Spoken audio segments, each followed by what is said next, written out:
What's up guys, welcome back to another video. Today we are back with another reaction video. I've been doing some ghost paranormal stuff, and now we're going to be doing the legend Mrballen, and we are going to do the top 3 stories that sound fake but are 100% real. Part 8, by the way. And let's see what he's got. Sometimes the truth is stranger than fiction, and today I'm going to share 3 stories that demonstrate that. But before we get into today's stories, if you're a fan of the strange, dark, and mysterious delivered in story format, then you've come to the right place, because that's all we do, and we upload 3 or 4 times every week. So if that's of interest to you, please invite the like button to come over your house and play Mortal Kombat. And when they do, play real Mortal Kombat and uppercut them into the ceiling. Also, please subscribe to our channel and turn on all notifications so you don't miss any of our weekly uploads. Alright, let's get into today's stories.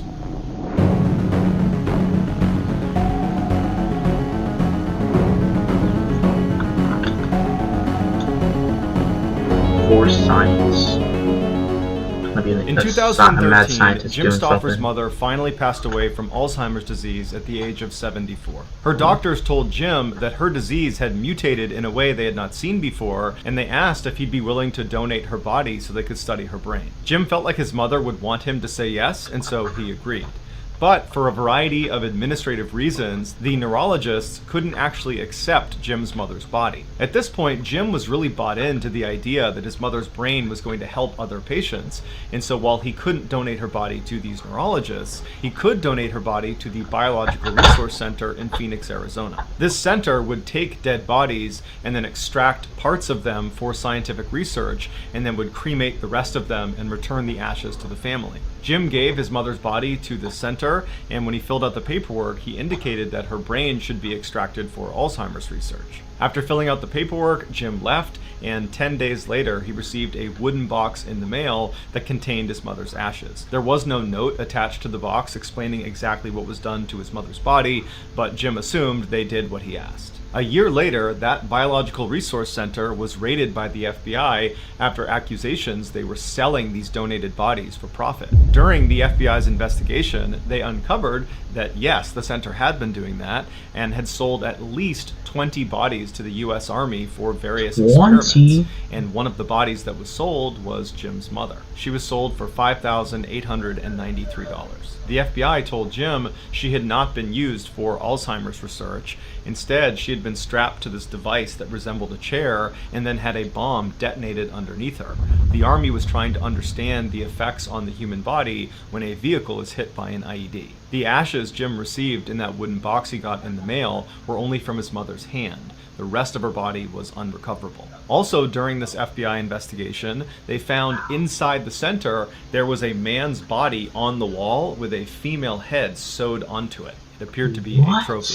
Jim, along with 19 other families, sued the center, and finally, in 2019, they were awarded $58 million in damages. At least they got 58 million.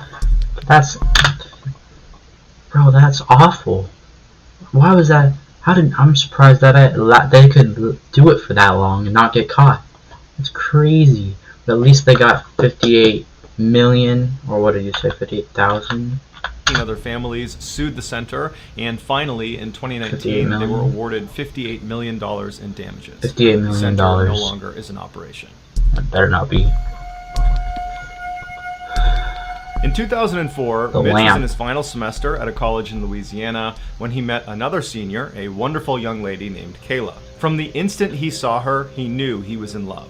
She played hard to get at first, but after several months, he won her over. After graduation, the pair stayed in Louisiana and moved in together while they got their careers off the ground. 2 years later, the pair got married, and almost immediately, Kayla got pregnant. At the time, really starting to take off, which allowed Kayla to stay at home and take some time off. By the time their daughter was born, Mitch was making so much money that Kayla decided to just stay home and be a full-time mom. A couple years later, Kayla got pregnant again, and by the time their daughter was 2 years old, they had their son. Mitch adored his children. Every morning before he went to work, he would sneak into their room and he would watch them sleep, and then in the evenings, they would have these big family sit-down meals and then play games together until bedtime. Mitch's life was perfect. Shortly after his son's birth, Mitch was lounging on the couch in his TV room when he noticed out of the corner of his eye the red lamp in the corner of the room. It just looked funny. It was almost like the light itself was blurry, but when he looked a little bit closer at it, the entire lamp looked blurry. And so Mitch looked around the room and nothing else was blurry. He rubbed his eyes and looked back over at maybe, I mean, could you kind of, if you like seen kind of like outside when it's like summertime and it's like very hot outside, there's like some things that kind of look blurry, I guess, from the heat that's coming off of it. Like if you're looking down a road, and it goes down, I guess at the end of it before you see it, it can look blurry. Maybe it's just hot outside, I don't know. It could be just the heat. Looking at it again, it's a red lamp, so it could be pretty high. this lamp, and it was still blurry. He turned the TV off and walked over to the lamp, and even though he was right in front of it, the lamp was still blurry. And Mitch didn't have bad eyesight, and so he's thinking, is there something wrong with me? Am I having a stroke? Do I have an aneurysm? Is there some sort of illness here that's making me see this lamp blurry when it's really not? But Mitch told himself he was healthy and that whatever this was, it was an anomaly and nothing to worry about. And so he went back over to the couch, turned the TV back on, and tried to ignore the lamp. But as he was watching TV, out of his peripheral vision, he couldn't help but notice this weird blurry lamp. That's very, I know, I have that feeling. I have that feeling all the time, because I can catch very subtle, like if something quickly moves past my eyesight, like anywhere here, from like right over here, like right here, I can still see my hands moving without looking at them. If I see that, I instantly have to look over there. And if I don't, it just irritates me, and I have to. Finally, he turned the TV off again. It's kind of like that, I guess. To look at kind of like what lamp. he's doing. Now, in addition to being blurry, it appeared to be upside down. Now Mitch was genuinely concerned that there was something wrong with him, because again, nothing else in the entire room was blurry or upside down. It was just this lamp. And so a few minutes later, his wife and his kids came home, and Mitch decided he would not tell them about this lamp. He didn't want to alarm them. He figures he will get to the bottom of this blurry lamp, and then he will tell his wife and kids. And so that I would get rid of the lamp and not just. I mean, if I went to, I would probably go somewhere, I guess, see if I was fine, if I was okay. And if I was okay, I'd get rid of the lamp, because it's clearly not a good thing to keep it there. And afterwards, they play some games together, and then everybody goes upstairs and goes to sleep. But after everyone had gone to sleep, Mitch was just laying in bed thinking about this lamp. And so finally, he snuck out of his bed and went downstairs to the TV room, and he sat on the couch, and he just stared at this lamp. And for hours and hours, he just fixated himself on this lamp, watching it kind of morph around and turn upside down and get blurrier and blurrier by the second. The next day, Kayla found Mitch lying on the couch, passed out, and she asked him if he was okay. And again, Mitch didn't tell her about this lamp that was still blurry. He just told her that he wasn't feeling well and he was not going to go to work that day. But Mitch didn't go to work for 3 more days. He just sat on the couch and stared at this lamp. And Kayla obviously picked up on this strange behavior and kept poking and prodding to get more information about what was going on, but Mitch never told her the truth about this lamp. He just kept telling her he felt sick. She urged him to go see a doctor, but Mitch told her it would be fine, he'd get better. And then over time, as this lamp continued to morph and get bigger and get stranger and stranger, Mitch suddenly was unable to respond to his wife. He became totally unresponsive. And so obviously his wife became desperate and called the doctor. And as she's on the phone with the doctor trying to get advice about what to do, Mitch realizes the lamp is now growing in leaps and bounds. And before long, the lamp is the entire size of the room, and all he can see is the red color of this lamp. And then Mitch starts to hear these voices, these screams. It's kind of like the lamp is possessed by a ghost, or it's like hypnotizing him in a way. It's kind of what it sounds like to me. From somewhere in the distance, and then he feels this blinding pain in his head, and then he opens his eyes, and he looks up, and he sees he's laying on the sidewalk next to one of the buildings at his college in Louisiana, and surrounding him is this crowd of people with wide eyes that are staring at him. Mitch had no idea what was going on, and so he naturally just began scanning the teleport somewhere or something? Crowd, looking for Kayla and his kids to try to figure out, how he got here. But before he could ask any questions and before he could find his wife and kids, a police officer ran through the crowd, picked him up and ran him over to his police car, put him in the back, and then began driving away. And so while Mitch is in the back of this police car, he turns to the officer and he says, "What's going on?" And the officer would tell him he was attacked by a huge college football player. He got hit in the head and he fell backwards and he hit his head again and he fell unconscious. Mitch asked the officer where his wife and kids were, and the cop said he had no idea. And that's when it clicked for Mitch. The lamp wasn't real. Neither was his wife, neither was his daughter, neither was his son, neither was his life. For the past... So he was imagining the entire thing? He was imagining it all? It was all fake? Oh my, wow! I'm surprised you can have that big... Wow, just from that? From getting hit on the head, falling backwards, and then all that time? Wow, how long was he? Well, how long was he in that stance type of thing? Was it like basically his entire life? Well, like kind of his timeline of his life, I guess you can say? From his university all the way to him those years? Was he basically just had an entire life inside of his head without knowing that he was only unconscious for not that long? That's crazy. That does sound so fake. It does sound fake, but it's not. A hallucination. It's crazy. While he was and a hallucination, basically. Probably, maybe, I don't know. I don't know why the red lamp was the only thing. Maybe the red lamp was what I don't know. I can't explain this. Unconscious after getting attacked. Mitch was brought to the hospital where he would make a full physical recovery, but after being released, he was horribly depressed, and he had to get intense therapy to basically grieve for the loss of his family that never existed. These days, Mitch says he can barely remember what his family even looked like, but periodically in his dreams he will catch a glimpse of his son in his peripheral vision, and his son is perpetually 5 years old and he's trying to talk to his father, but Mitch can never understand what he says. That's kind of sad. That's very sad. Imagine having that happen to you. That's sad. That's just kind of a sad story in the first place. That's very sad. Wow. Imagine that happened to you. You have your entire life and you have a family and everything. Got 2 children and a wife, and all of a sudden you get this blurry thing, and then after that you wake up and you don't know where you're at, and then you wake up and then realize, or be told that you were unconscious, and then you bang your head think, and then you think that was all fake. Imagine how you would react. I wonder how would you react to that? How would you all react to that if that happened to you?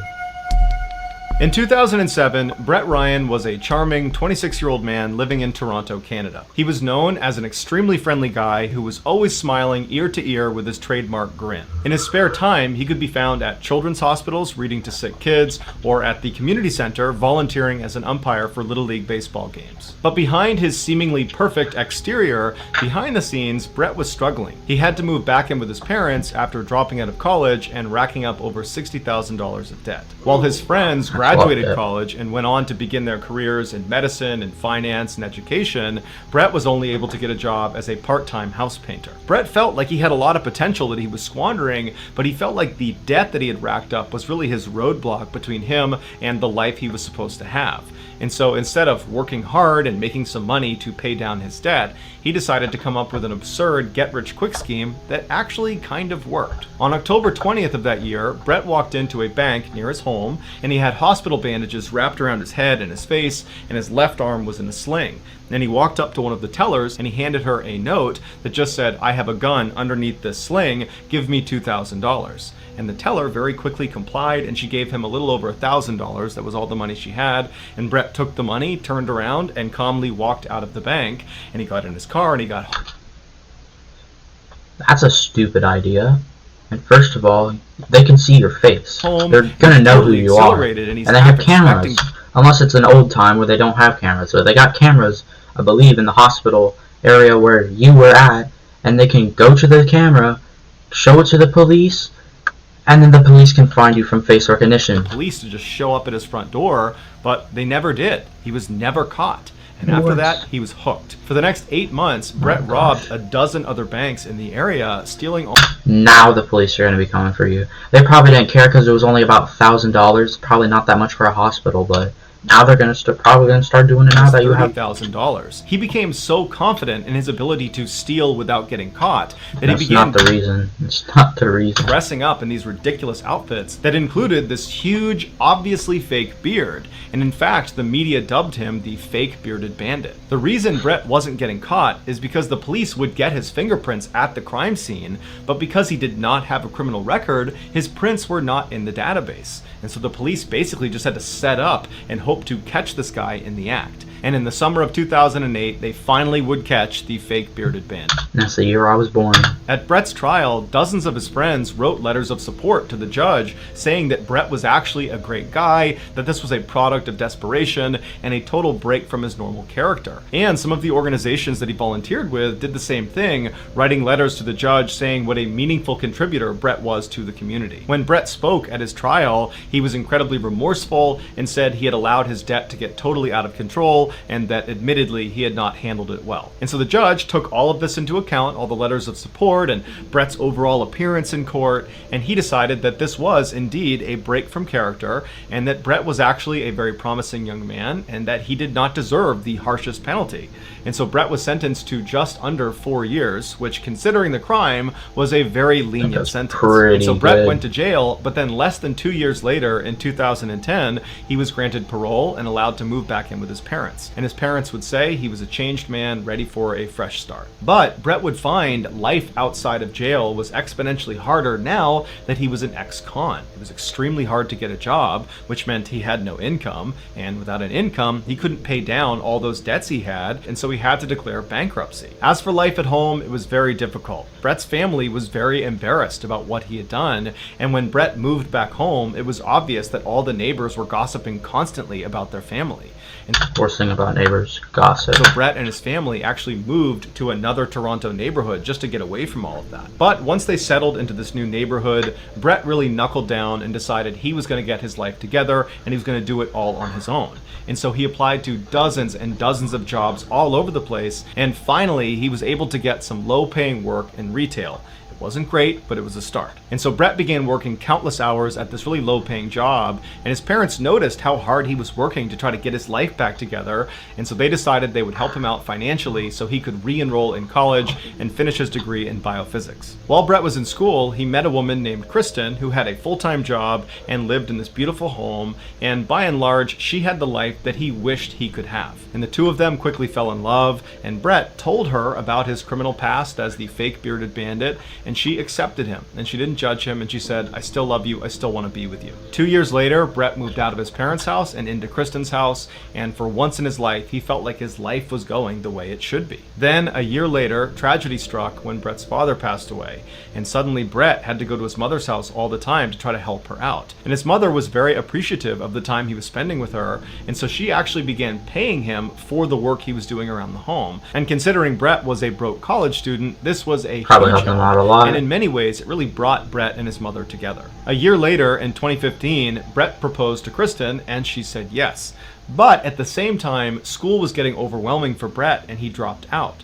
But he was too embarrassed to tell his fiance or his family because everybody thought he was on the right path, and he didn't want to explain why he had dropped out. And so he just pretended to still be in school. Then in the spring of 2016, when Brett should have been graduating, he got a very lucky break when a big tech firm in Toronto offered him a job. On paper, Brett should not have gotten this job. He wasn't qualified. He didn't have a degree. But in getting this job, Brett was able to tell his fiance and his family that he had just graduated college, and that was how he was getting this job. His family and his fiance were a little confused why they weren't invited to his graduation ceremony, but nonetheless, they were very excited for him, and they took him out and they celebrated. Then, a week after Brett accepted this job, the tech firm rescinded their offer when they discovered Brett was in fact the fake bearded bandit. Yep. Now, Brett panicked because this job represented this perfect piece to his web of lies that allowed him to pretend he had his degree and that everything was so great, and so he couldn't possibly tell his fiance and his family that he didn't get this job. And so he decided he would just lie and pretend to go to this job every day. Meanwhile, he became a fake bearded bandit after being in $60,000 in debt, and now he's just lying his way out of everything that isn't going right in his life. Brett's mom began bragging to all of her new neighbors about her son Brett, who had really turned his life around. He graduated from college, he got this great job, he's got a beautiful fiance, he's got this wonderful home. Everything is just going great for Brett. At first, Brett was able to push the guilt out of his subconscious and just live this ridiculous lie. But as his wedding day approached, the weight of all these lies and the guilt he felt, it became overwhelming. And practically speaking, he was worried about how he would explain to his new wife why he had no income despite having this full-time job. And so he went to his mother and he told her the truth about dropping out of college, about not getting that job offer. And then he said, "Can you keep all of this a secret? And can you give me a whole bunch of money so I can keep living this lie?" And she said, "No. And in fact, you need to tell your fiance that you're lying or I will." This was the worst case scenario for Brett, and one that he was not prepared for. He really thought his mom would be like, "Yep, let's do it. Let's keep this thing going." No, that's not how life works. You can't just expect someone to, just because it's your mother or your family member, they're not going to give you a huge amount of money that you did nothing for, just for free, just so you can keep lying, and then probably ask for more later in the future. But when she didn't, he didn't really know what to do. He believed if Kristen found out the truth, she would leave him, and that would ruin his perfect life. And so he decided... You gotta have more trust in your fiance in the first place. If you think she's gonna leave you just because you don't have a job, and you were probably lying about all that, there's a chance that she'll leave you, but there's also a chance that she won't, and that means you want to keep her as your fiance, or just as a person you're with at that point. She might, there's a 50-50 chance that she'll leave you and she'll not. If she's a good person, she won't, because she believes in you and she wants to be with you. And he would not tell Kristen. Instead, but if she's not, she'll leave you. That's all there is. He would kill his mother. Because he was an ex-con, he couldn't buy a firearm, not tell Kristen. Instead, he would kill his mother. Because he was an ex-con, he couldn't buy a firearm. However, he could buy a crossbow. And so he ordered That's his basically as bad as a firearm. It's strong. It's powerful. If you get a good shot on it, if you get hit with a good shot in the head, then the heart area, chest area, or any type of vital organ that you need, you're probably done for. In a few hours after losing too much blood, and just the fact that that organ won't be able to do anything anymore, and you probably won't be able to survive long. And then on one of his trips to his mother's house to help out, he stashed the crossbow and some arrows on a shelf in her garage. Then, when he got home, he began designing these bizarre contraptions that were built out of fans and pulleys and broomsticks that, when turned on, would move around the room and click on his keyboard and turn his phone off and on. It was designed to help him build an alibi when he was out committing murder. His devices would be turning on and off again, giving the impression that he was at home the whole time. On August 25th, 2017, all his preparations were done. He woke up early that morning and he began getting ready for his fake job. At the same time, Kristen was also getting ready for her real job, and then at 7:30, when they were both ready to go, they hopped in their respective cars and headed out for the day. But Brett slowed down at the end of the street and waited for Kristen to disappear around the corner. Brett turned back, went back into his house. He went up to his room and turned on all of his bizarre alibi contraptions that he made sure were turning off and on his devices correctly. And after a while, once he was confident these devices would work, he hopped in his car and he drove over to his mother's house. Clearly he didn't think about the neighbors at his house around him to not see him come into the driveway and then come out and then have a body of the mother somewhere in the house and think it was someone else. Got there around 10 a.m. He walked inside and they can also, I'm pretty sure scientists about whatever the people do that dissect the bodies and stuff will be able to know just from how long she has been dead, and then they can ask the neighbors and stuff around him about if they saw anyone come to the house, and then they could see the son. And then if that matches the time that he was there, the time that she passed away from, then they can find out that he was there and killed her. And he approached her about changing her mind about telling the truth to Kristen. But his mother was staunch, and she said, "No, I'm going to tell her before your wedding unless you do." And so their exchange got really heated, and before long his mother actually called one of his older brothers, Chris, to come to her house and talk to Brett to defuse this situation. Brett was furious and stormed out of the kitchen. He grabbed the door that led into the garage and he stormed in to try to get his crossbow off the shelf. But his mother followed after him. Now, the crossbow had not been loaded when he put it up on that shelf, and Brett was not very good at loading it, and it would take several seconds to actually do it. So he's thinking to himself, when I pull that down and begin loading it, she's going to see the weapon and she's going to run outside before I can get to her. And so when he reached up, he didn't grab the crossbow, he grabbed the arrows. And in a swift motion, he pulled them down, re-gripped them like a knife, faced his mother, and began attacking her viciously. She fell backwards and a shelf actually landed on top of her, pinning her to the ground, at which point Brett seized the opportunity. That's such an awful thing to happen. Why does gravity do this to us, bro? He got up, grabbed a piece at of the worst possible time. Nylon, he wrapped it around her neck, and he suffocated her. As soon as she was dead, Brett pulled her out from under the shelf and dragged her to the side of the garage. He put the shelf back up, and then he began loading his crossbow, because he knew Chris, his older brother that his mother had called, was going to be here soon. And so he hid behind the door inside of the garage and just waited. And at some point, he heard Chris's car pull into the driveway. Chris walked into the house. He yelled for his mom. He yelled for Brett, but he didn't get a response. And eventually, Chris made his way to the open door leading into the garage. He stepped inside, and as soon as he did, Brett silently got up behind him, and he fired one shot directly into the back of his neck, killing him instantly. Brett took Chris's body and piled it on top of his mother's, and as he was putting a tarp over top of them, he heard another car pulling into the driveway. It was his younger brother, AJ. Now, at this point, Brett knows he is in too deep and he has to finish the job, and so he doesn't have time to load. Kill your entire family just because of a lie. That's his crossbow. So dumb. So again, he just grabs one of the arrows and he walks outside and he sees AJ getting out of his car and he runs up to him and he jabs the arrow into his brother's neck. And so they're fighting in the driveway. Meanwhile, still alive after that? Other brother, Lee, who's actually in the house sleeping. There's another brother? Gosh. Jeez. 4 brothers.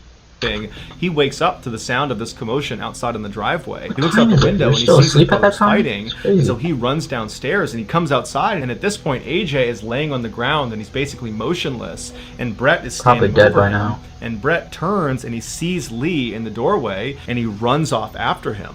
Lee sees his brother running at him and just turns and runs into the house, but he only gets a few feet before Brett jumps on top of them, and then the two of them have this vicious fight where Brett is trying to stab him with the arrows, and they're basically both fighting for their lives. And at some point, after Lee suffered several very deep cuts, he manages to throw Brett off of him, and he runs outside to his brother AJ, who's now crawled all the way to the street. And in fact, AJ had managed to flag down a neighbor and got his neighbor now crawled all the way to the street. And in fact, AJ had managed to flag down a neighbor and got his neighbor to call the police. As for Brett, after Lee had managed to fight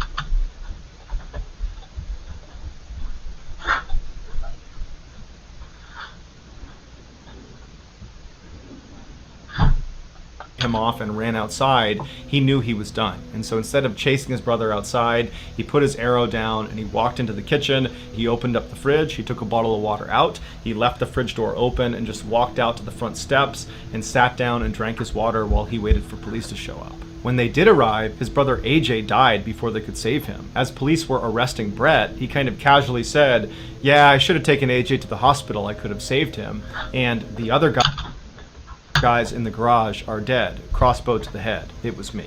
In court, Brett was extremely remorseful and pled guilty to all of his charges. The judge told Brett that he was appreciative of the fact that he was taking full ownership of his heinous crimes, and that in many ways he was a victim too, a victim of this huge web of lies that Brett just couldn't get out from under. But nonetheless, Brett was given 3 consecutive life terms, one for each of the murders he committed. The only surviving family member, Lee, the brother who was attacked last and managed to run outside and escape Brett, he said that his life was shattered that day and that he can barely go outside because of his extreme post-traumatic stress. So that's going to do it, guys. If you found the secret...